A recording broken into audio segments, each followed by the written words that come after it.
Hey guys, welcome back to the Friday Vlog, where we discuss activity that goes on here with the BuzWeaver channel. That includes things like current events, headlines that are in the news, pop culture, social media, technology, and items of interest that come up during the week that allow us to have a little bit of a dialogue. I want to thank all you guys across New Tech, that's BitChute, Rumble, and Odyssey, for your guys' continued support, and of course everyone here on YouTube for your guys' continued support. It's been an amazing and interesting 2025.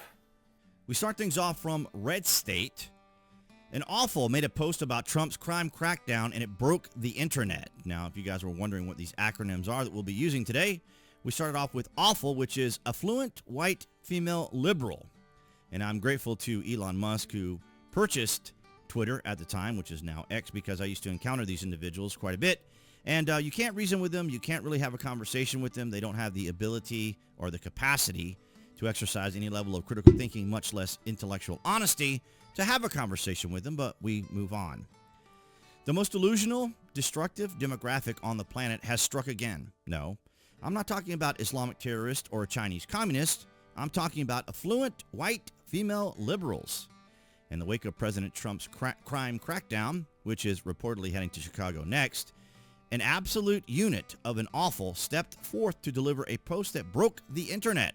Her name is Jill Ciminillo, and she wants you to know that she was carjacked in Chicago. Not only that, but she had her arm broken by the criminal who violently attacked her. In fact, she posted pictures of her bruisings to prove it, along with a smiling selfie of her cast. Now, ladies and gentlemen, now when they say delusional, we can kind of understand this, because this is part of the hive mind. And that is, what can we do to always up the ante, to make it look like we are the most righteous of the righteous? We are the ones defying Donald Trump the most. We are absolutely right here on board with everyone. Look how significant I am. Look at what I went through to be able to join the cause. And as we see here from Caitlin, this is a legit insane post. Dear @real Donald Trump. In other words, she's, of course, a self-aggrandizing. I've been carjacked in Chicago with my arm broken. I still don't want you or your troops here. Thanks in advance, another acronym. And by the way, of course, you guys already know this one. There are no red hats here. And of course, yeah, it's very insufferable. And these are the things that we have to deal with, or I have to deal with as a content creator. Kind of similar to the post I showed you guys yesterday in the video from an individual as we were talking about what was going on in Scotland. But it is quite extraordinary to see some of the individuals here from Comfortably Smug. Your most ruthless enemy is not some dude in the Middle East or with an AK or an RPG or ski mask. Your most ruthless enemy is some chick in America with a liberal arts degree, an SSRI prescription, and too much free time. And I can tell you, man, I see some of these people talking about being bored, and I don't know how it's possible.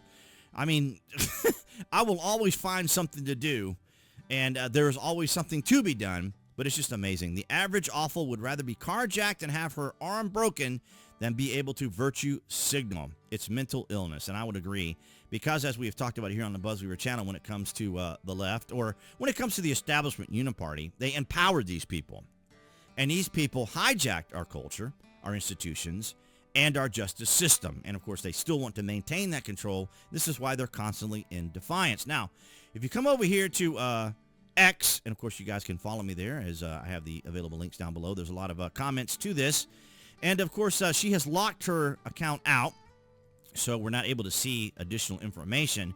But as I understand it from Jeremy, who covered this also, the quartering, said that when he was able to go through it, he says that this carjacking took place weeks ago or months ago or quite some time ago, and she's just kind of rebranding it, which is what they do, because we're seeing the same thing with Jeffrey Epstein and those sorts of things where they kind of rebrand everything. And I'm not really sure what she does. She says she's an automotive editor. Maybe she does writings or articles for car magazines or industry, but she also has a YouTube account. And as you can see, I'm doing here is what I often say to others individuals. You guys can help out the channel by going down to the various links. And, of course, going to these various things does help out the channel a lot. And, of course, we come over here and we check out that here she is with her YouTube channel. Now, I'm not one to come over here and grief her and give her a hard time like some people on the left will do, because once they go and look into your social media, they will go to each of the accounts or throughout your accounts, and they'll make these ridiculous, absurd posts that have nothing to do with your actual content of your post, but the fact that they found out they're angry with you, and they want to make all of these posts. Now, the last time she posted was actually a day ago. So yesterday, she made one of her videos there, and I have no personal beef against her. But nonetheless, I find it very reminiscent of Jesse Smollett, or as many of us like to call him, Juicy Smollett. Of course, you remember he was trying to ump the ante himself and garner his own attention because, of course, he wanted that attention, because this is what the hive mind does. They all have to look like they're victims. They also have to look like they're fighting the cause. They're willing to take the punishment. They're willing to take the pain to be able to say, we defied Orange Man bad. So there you have it, ladies and gentlemen. The continuing saga against Donald Trump continues, and I found it, well, troubling. But at least I was able to share some of your share with you guys some of the mental distress that one can experience sometimes. Well, not necessarily the mental distress. You kind of have to treat them like children, because they're just basically children in adult bodies. And the more triggered these people are, the more easily they are manipulated. And so because of this, as we've talked about here on the BuzWeaver channel, you know, the left is very focused on popularity and influence, because if they can influence these people, then they can control them. And if you can control people, then you can have them do your will, which is vote for you and keep these people in power that want to do these insane things, and allow and protect these individuals who do these insane things. So, but I don't know how long ago she posted this. Caitlin, you know, obviously reposted it. It says here August the 24th, 2025. So as Jeremy was saying, it's, you know, been at least, you know, almost a month or so-ish, somewhere in there, a few weeks. But nonetheless, of course, it had to, you know, fall in line with the fact that Trump was doing this in D.C., which is very successful for him there in D.C. But it all comes down to their power. They want to be able to control the president. They want to be able to stop him. They have to be in defiance of them. They never ask themselves, is what Trump doing actually helping people? No, their whole agenda is to continue on. And it's funny because they call everybody who supports Donald Trump in a cult.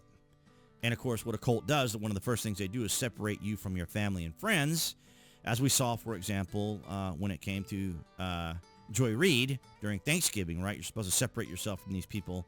And, of course, they're the ones who preach more of the cult, and their behavior is irrational, as you can see. But nonetheless, guys, that's what I had for you this Friday. All right, guys, so that's going to wrap it up for this Friday vlog. Thank you for the likes, the shares, and the comments. Below this video, you can find the various social media links that I belong to, as well as my affiliate marketing. That would be Amazon. Of course, if you guys order frequently from Amazon or are a Prime member, you can use my landing page link safely. And speaking of safely while you're online, of course, Trust Zone, my favorite VPN. No fuss, get straight to what you need to do. Great, great application. If you know what you're doing, it's even better. But nonetheless, guys, your likes, your shares, and your comments have been an amazing help to the channel this year here in 2025. And of course, my new channel, my new gaming channel, you'll see me post every once in a while in the community post area here on the main channel. So you guys that have been watching here, that have been longtime fans that started off in gaming, of course, you guys can follow me over there, and I'll make more of an announcement as we approach certain games in particular. But nonetheless, guys, thank you so much for your continued support and appearing there on the screen for all of you watching on YouTube specifically. That would be the channel icon. You guys can click on that to subscribe, as well as select notifications. That way you know when there's content here on the channel. And I'll see all you guys behind the Galaxy phone camera next week.